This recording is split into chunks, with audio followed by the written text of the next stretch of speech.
Hello guys, কেমন আছো তোমরা? আজকে আমরা এমন একটি গল্প দেখতে চলেছি যেখানে দুই চাচাতো ভাই বোন একটি নির্জন দ্বীপে আটকা পড়ে যায়। মানব সভ্যতা থেকে বহু দূরের এই নির্জন দ্বীপে তারা কিভাবে বড় হবে, কি করবে এবং তাদের শেষ পরিণতি কি হবে তা আমরা এই গল্পটির মাধ্যমে জানতে পারবো। তাহলে চলো শুরু করা যাক।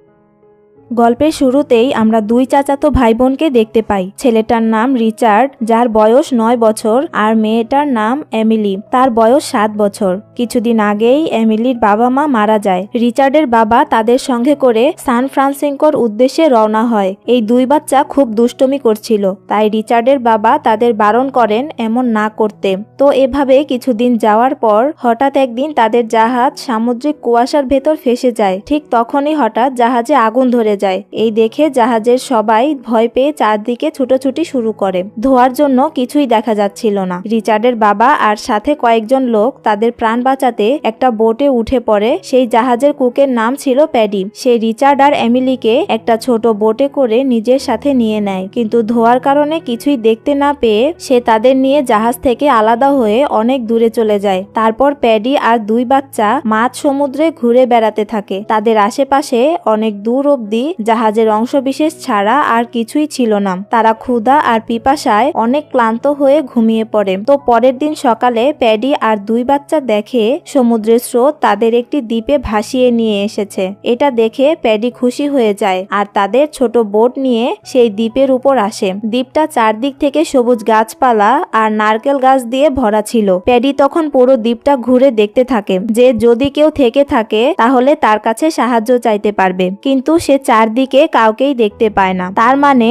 ওরা পুরোপুরি এই দ্বীপেই একা আটকা পড়েছে। তবে প্যাডি বুঝতে পারে এই দ্বীপে বাঁচার জন্য দরকারি সবকিছুই আছে। সে সবার জন্য দ্রুত খাবারের ব্যবস্থা করে। প্যাডি বুঝতে পারে এই দ্বীপে সার্ভাইভ করা বাচ্চাগুলোর জন্য অনেক কঠিন হবে। তাই প্যাডি রিচার্ড এবং এমিলিকে সেখানে বেঁচে থাকার সকল কৌশল শেখাতে থাকে। একদিন প্যাডি একটা মদের বোতল খুঁজে পায় যেটা জাহাজ থেকে ভেসে তীরে এসেছে। অন্যদিকে রিচার্ড যখন খেলছিল তখন সে একটা মানুষের খুলি পায়। সেটা সে প্যাডিকে দেখায়। এটা দেখে প্যাডি তাকে সেটা ফেলে দিতে বলে, আর সে বুঝে যায় এই জায়গাটা বিপজ্জনক। তাই সে বাচ্চাদের নিয়ে দ্বীপের অন্য প্রান্তে চলে যায়। রাতে যখন প্যাডি মদ খাচ্ছিল তখন সে দ্বীপের আরেক দিক থেকে কিছু অদ্ভুত শব্দ শুনতে পায়। প্যাডি সকালে দ্বীপের ওই দিকে গিয়ে দেখে একটা মূর্তির উপরে মানুষের মাংসের টুকরো পড়ে রয়েছে। এটা দেখে প্যাডি বুঝে যায় এখানে মানুষকে বলি দেওয়া হয়। সে ভয় পেয়ে যায় এবং দ্রুত রিচার্ড আর এমিলির কাছে ফিরে এসে তাদের বলে, তোমরা দুজন আমাকে কথা দাও যে যাই হোক না কেন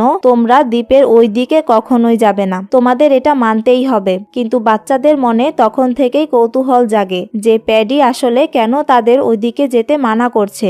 প্যাডি বলে ওইদিকে নরখাদক থাকে যারা বাচ্চাদের খেয়ে ফেলে। রিচার্ড ভাবে তার বাবা এসে হয়তো তাদের নিশ্চয়ই এখান থেকে নিয়ে যাবে। প্যাডিও ভাবে তাদের কেউ না কেউ এসে বাঁচাবে, কিন্তু ততদিন পর্যন্ত সে বাচ্চাদের শেখায় কিভাবে খাবার খুঁজতে হয় আর কিভাবে আশ্রয় বানাতে হয়। প্রায় 2 মাস ধরে সে এই জঙ্গলে বাঁচার সকল উপায় বাচ্চাদের শেখায়, যাতে যদি তার কিছু হয়ে যায় তাহলেও বাচ্চারা বেঁচে থাকতে পারে। এক রাতে প্যাডি খুব বেশি মদ খেয়ে ফেলে। সে নেশার ঘোরে জলের মধ্যে নেমে শেষ অভিভাবকও আর নেই, মানে প্যাডির মৃত্যু হয়েছে। এটা দেখে এমিলি সেখানেই অজ্ঞান হয়ে যায়। এই দ্বীপে এখন ওরা একেবারে একা হয়ে যায়। এমিলি রিচার্ডকে বলে, আমার এখানে প্যাডির কথা খুব মনে পড়ছে। আমি এখানে আর থাকবো না, আমাকে অন্য কোথাও নিয়ে চলো। রিচার্ড তার কথা মেনে নেয়। তারা তাদের জিনিসপত্র গুছিয়ে ছোট একটি বোটে বসে দ্বীপের অন্যদিকে চলে আসে। তারা সেখানেই নতুন একটা ঘর বানিয়ে নেয়। শুরুর দিকে কিছুটা কষ্ট হয় ঠিকই, কিন্তু প্যাডির শেখানো পদ্ধতি অনুসরণ করায় তাদের খুব একটা সমস্যা হয় না। আস্তে আস্তে তারা এই দ্বীপে বাঁচার অভ্যাস করে ফেলে। এভাবেই এই দ্বীপে থাকতে থাকতে রিচার্ড আর এমিলির অনেক বছর কেটে যায়। এখন ওরা দুজনেই বড় হয়ে গিয়েছে। রিচার্ডের বয়স এখন 21 বছর, এমিলির বয়স 19 বছর। ওরা একসঙ্গে মাছ ধরে, ফল পাড়ে আর একসঙ্গে মিলেমিশে থাকে। কিন্তু আস্তে আস্তে রিচার্ড আর এমিলির শরীর আর মনে কিছু পরিবর্তন আসতে থাকে, যেগুলো ওরা নিজেরাই বুঝতে পারে পারে না। এই সকল পরিবর্তন সম্পর্কে ওরা একেবারেই অজানা ছিল। একদিন এমিলি যখন স্নান করছিল তখন তার শরীর থেকে রক্ত বেরোতে থাকে। সে অনেক ভয় পেয়ে চিৎকার করে ওঠে আর রিচার্ডকে ডাকে। রিচার্ড তার চিৎকার শুনে দৌড়ে সেখানে চলে আসে আর জিজ্ঞেস করে কি হয়েছে। তখন এমিলি লজ্জা পেয়ে তাকে দূরে যেতে বলে। কিছুক্ষণ পরে এমিলি যখন জলের বাইরে আসে তখন রিচার্ড তাকে জিজ্ঞেস করে তোমার কি হয়েছিল। রিচার্ড ভাবে এমিলির হয়তো কোথাও ব্যথা লেগেছে, কিন্তু এমিলি তাকে কিছুই বলে না, বরং রিচার্ডের সাথে বাজে আচরণ করতে থাকে। এতে রিচার্ড রাগ করে সেখান থেকে চলে যায়। সময়ের সাথে সাথে রিচার্ডের রাগ কমে যায়, তারা আবার আগের মতো একসাথে সময় কাটাতে থাকে। এভাবে আস্তে আস্তে রিচার্ড আর এমিলি একে অপরের প্রতি আকর্ষণ অনুভব করতে শুরু করে। যখন রিচার্ড শার্ট ছাড়া ঘুরে বেড়ায় তখন এমিলি চুপচাপ তাকিয়ে থাকে। আবার এমিলি যখন নদীতে গোসল করতে যায় তখন রিচার্ড সেদিকে তাকিয়ে থাকে। ছোটবেলা থেকেই তারা এখানে আটকে আছে, তাই এই বিষয়গুলো সম্পর্কে তাদের কোনো ধারণা ছিল না। রিচার্ড যতই এমিলির কাছে আসতে চায় কিন্তু এমিলি কোনো এক অজানা ভয়ে তাকে দূরে সরিয়ে দেয়। রিচার্ড মাছ ধরে, ফল পাড়ে আর এমিলি সেই মাছ রান্না করে এবং কাপড় পরিষ্কার করে। তারা দুজন মিলে হাসি মজার মধ্যেই এই দ্বীপে সুখে থাকছিল। কিন্তু একদিন এমিলি দ্বীপের সেই দিক থেকে কিছু শব্দ শুনতে পায় যেদিকে প্যাডি যেতে বারণ করেছিল। কিন্তু এমিলি কৌতূহলবশত সেখানে চলে যায়। সেখানে গিয়ে সে সেই একই মূর্তিটা দেখে যেটার সামনে নরখাদকরা মানব বলি দিত।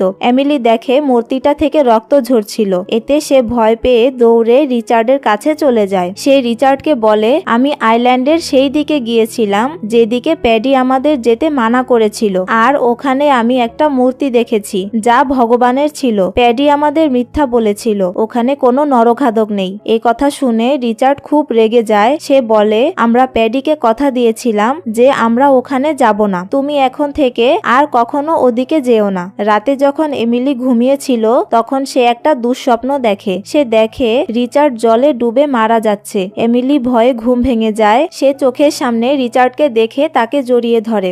রিচার্ড এমিলির কাছে আসতে চাচ্ছিল, কিন্তু আবারও কোনো এক অজানা ভয়ে এমিলি রিচার্ডকে দূরে সরিয়ে দেয়। এতে রিচার্ড খুব অপমানিত হয়ে এমিলির সঙ্গে কথা বলা বন্ধ করে দেয়। একদিন রিচার্ড যখন সমুদ্রের পাড়ে বসেছিল তখন সে লক্ষ্য করে তাদের দ্বীপের পাশ দিয়ে একটি জাহাজ চলে যাচ্ছে। জাহাজটা দেখে সে গাছ থেকে নেমে দৌড়ে একটা পাহাড়ের দিকে যায়, যেখানে আগে থেকে কিছু কাঠ একত্রিত করে আগুন জ্বালানোর ব্যবস্থা করা ছিল যাতে জাহাজের লোকদের দৃষ্টি আকর্ষণ করা যায়। কিন্তু রিচার্ড সেখানে পৌঁছাতে অনেক দেরি হয় আর ততক্ষণে জাহাজটা দূরে চলে যায়। ওই সময় এমিলিও সেই জাহাজটা দেখেছিল। সে চাইলে আগুন জ্বালাতে পারত, কিন্তু সে জ্বালায়নি, কারণ তার এখন এখানে থাকতে ভালো লাগছিল আর এই জীবনটাকেই সে মেনে নিয়েছিল। এই ঘটনায় রিচার্ড প্রচন্ড রেগে যায়। সে এমিলিকে একা রেখে একটি নৌকা নিয়ে সেখান থেকে চলে যাওয়ার জন্য রওনা হয়, কিন্তু সমুদ্রের প্রচন্ড ঢেউয়ে অর্ধেক পথেই নৌকাটা ভেঙে পড়ে আর রিচার্ড জলে পড়ে যায়। রিচার্ডকে এভাবে দেখে এমিলি বসে বসে মজা নিচ্ছিল, তো বাধ্য হয়ে রিচার্ডকে আবার দ্বীপে ফিরে আসতে হয়। এমিলি বলে এখন এই দ্বীপটাই আমাদের বাড়ি আর এখানেই আমাদের থাকতে হবে। এই কথা শুনে রিচার্ড রেগে যায়। তাদের মধ্যে খুব তর্ক শুরু হয়। দুজন একে অপরকে অপমান করতে থাকে। রিচার্ড রেগে গিয়ে তখন তার উপর নারিকেল ছুঁড়ে, কিন্তু সেটা লাগে না। পরে এমিলি যখন নারিকেল ছুঁড়ে সেটা রিচার্ডের মাথায় গিয়ে লেগে যায়। রিচার্ড তখন তাকে থাপ্পড় মারে তার ঘর থেকে বের করে দেয়। সে বলে এই ঘর আমি বানিয়েছি, তুমি এখানে থাকতে পারবে না, আমি এখন তোমাকে খাবারও দেব না। এমিলি অনেকবার তার কাছে ক্ষমা চাইলেও রিচার্ড তাকে ক্ষমা করে না, যার ফলে এমিলিকে বাইরেই ঘুমাতে হয় আর এমিলিকে নিজের খাবারের ব্যবস্থা একাই করতে হয়। এমিলির জন্য এটা খুব কঠিন হয়ে যায়। রিচার্ড তার এই পরিস্থিতি দেখে মজা নিতে থাকে। এর মধ্যেই একদিন তার পা এক বিষধর মাছের উপর পড়ে যায়, যার কারণে সে প্রচন্ড ব্যথা পায়। কষ্ট করে সে কোনোভাবে দ্বীপে ফিরে আসে। অনেক অসুস্থ হয়ে সে গুহার মধ্যে শুয়ে থাকে। রিচার্ড এমিলিকে অসুস্থ দেখে তার মধ্যকার সকল রাগ অভিমান ভুলে যায়। সে এমিলির যত্ন নেওয়া শুরু করে এবং এমিলিকে কোলে তুলে নিয়ে পাহাড়ের সামনে বসে প্রার্থনা করতে শুরু করে। এমিলির অবস্থা খুব খারাপ হয়ে পড়ে এবং সে অজ্ঞান হয়ে যায়। রিচার্ড খুবই ভয় পেয়ে যায়। সে ভাবে এমিলির কিছু হলে আমি একা কি করব। এখানে সে পাহাড়ের কাছে প্রার্থনা করে বলে এই দুনিয়ায় এমিলি ছাড়া আমার আর কেউ নেই, সে না থাকলে আমি থেকে কি করব। আমি আর এমিলির সাথে রাগ করব না। কিছুক্ষণ পর এমিলির জ্ঞান ফিরে যায় আর সময়ের সাথে সে ধীরে ধীরে সুস্থ হয়ে ওঠে। রিচার্ড এমিলিকে সুস্থ দেখে অনেক খুশি হয় আর বলে, আমি অনেক ভয় পেয়েছিলাম, যদি তোমার কিছু হতো তাহলে আমি এই দ্বীপে একা কি করতাম। তারপর দুজন আবার তাদের দ্বীপে আসে। এখন আর তারা দুজনে কাপলের মতো এই দ্বীপে থাকতে থাকে। এভাবে কয়েক মাস কেটে যায়। রিচার্ড লক্ষ্য করে এমিলি আর আগের মতো নেই। সেই রিচার্ডকে তার কাছে আসতে দেয় না। তার আচরণও পাল্টে গেছে। সে সবসময় শুধু খাবার খাওয়া নিয়ে পড়ে থাকতো এবং কথায় কথায় সে রেগে যেত। রিচার্ড এমিলিকে এইসব সম্পর্কে জিজ্ঞেস করে, কিন্তু এমিলি বলে, আমি জানি না, আমার স্বাস্থ্য ঠিক নেই, আমার বমিও হচ্ছে। তারপর সেই রিচার্ডের হাত তার পেটে রাখে আর বলে তার মনে হয় তার পেটের ভিতরে কিছু একটা হয়তো রয়েছে। রিচার্ড কিছুই বুঝতে পারে না। রিচার্ড ভাবে এমিলি হয়তো বেশি খাচ্ছে, তাই তার পেট বড় হয়েছে। একদিন রিচার্ড দ্বীপের অন্য পাশ থেকে কিছু শব্দ শুনে। তখন সে চুপি চুপি ওই আওয়াজ অনুসরণ করে সেই নিষিদ্ধ জায়গায় পৌঁছে যায়। সেখানে সে দেখে আদিবাসীরা ওই মূর্তির সামনে একটা লোককে বলি দিচ্ছে। এসব দেখে সে ভয় পেয়ে দৌড়ে এমিলির কাছে ফিরে যায়। ঠিক তখনই এমিলির প্রচন্ড পেটে ব্যথা শুরু হয় আর সে জোরে জোরে চিৎকার করতে থাকে। রিচার্ড দ্রুত তার পাশে এসে তাকে সাহায্য করে আর এমিলি এক ফুটফুটে ছেলে সন্তান জন্ম দেয়। এরপর তারা শিশুটিকে তাদের ছোট ঝুপড়িতে নিয়ে আসে। বাচ্চাটি কাঁদছিল, তাই রিচার্ড আর এমি তাকে খাওয়ানোর জন্য কিছু খুঁজতে থাকে, কিন্তু তারা জানে না শিশুটিকে কি খাওয়ানো দরকার।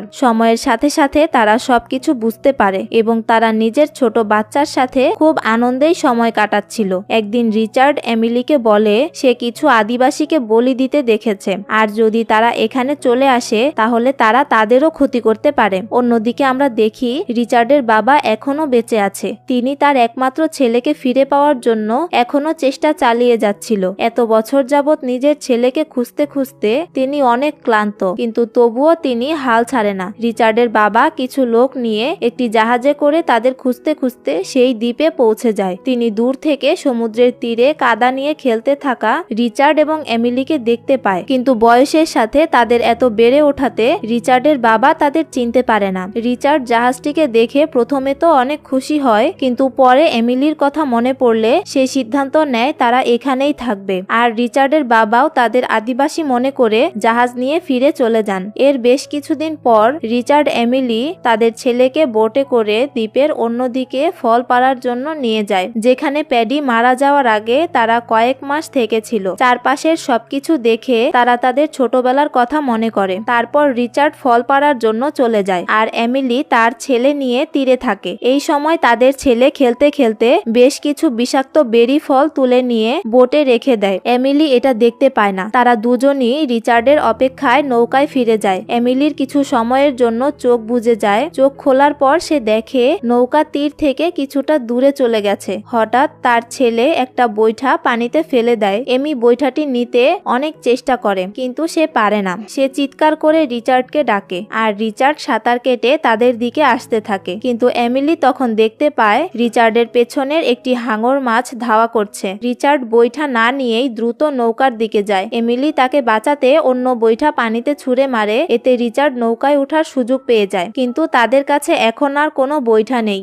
যার সাহায্যে তারা নিজেদের দ্বীপে ফিরে যেতে পারবে। তারা হাত দিয়ে নৌকাটাকে তীরের দিকে নিয়ে যাওয়ার চেষ্টা করছিল, কিন্তু জলের প্রবাহ খুবই তীব্র আর হাঙরের ভয়ে তারা সাঁতার কাটার সাহসও পায় না। নৌকা নিজে থেকেই সাগরে এগোতে থাকে। তারা 2 দিন ধরে সমুদ্রে ভাসতে থাকে। তাদের ছেলের খুব খিদে পায়, তাই সে বিষাক্ত বেরি খেয়ে ফেলে। এমিলি আর রিচার্ড এটা দেখে তাদের ছেলের মুখ থেকে বেরি বের করার চেষ্টা করে, কিন্তু ততক্ষণে বাচ্চাটি সেটা গিলে ফেলেছে। তারা ভেবেছিল তাদের ছেলে হয়তো মারা যাবে, তাই তারা দুজনে সিদ্ধান্ত নেয় এভাবে নিজের সন্তানকে চোখের সামনে মরতে না দেখে তারাও সেই বেরি খেয়ে একসাথে এই দুনিয়া ত্যাগ করবে। কিছুক্ষণের মধ্যেই তারা দুজন ওই বিষাক্ত ফল খেয়ে তাদের ছেলেকে জড়িয়ে ধরে বোটের মধ্যেই ঘুমিয়ে পড়ে। সৌভাগ্যবশত তাদের ওই বোট একটি বড় নৌকার সামনে চলে আসে। আসলে ওই বেরি এতটাও বিষাক্ত ছিল না, তারা শুধু অজ্ঞান হয়ে গিয়েছিল। কিছুক্ষণ পর রিচার্ডের বাবা তাদের দেখে নেয় এবং তিনি তার একটি লোককে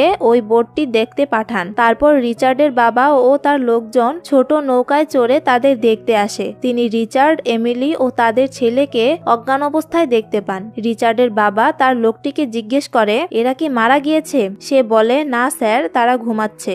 তাদের তখন বাঁচিয়ে নেওয়া হয় আর এখানেই সিনেমাটির সমাপ্তি হয়। তো তোমাদের কেমন লাগলো এই গল্পটি অবশ্যই কমেন্টে জানাবে এবং চ্যানেলটিতে এমনই সব মুভির গল্প আরও দেওয়া রয়েছে, চাইলে দেখে আসতে পারো।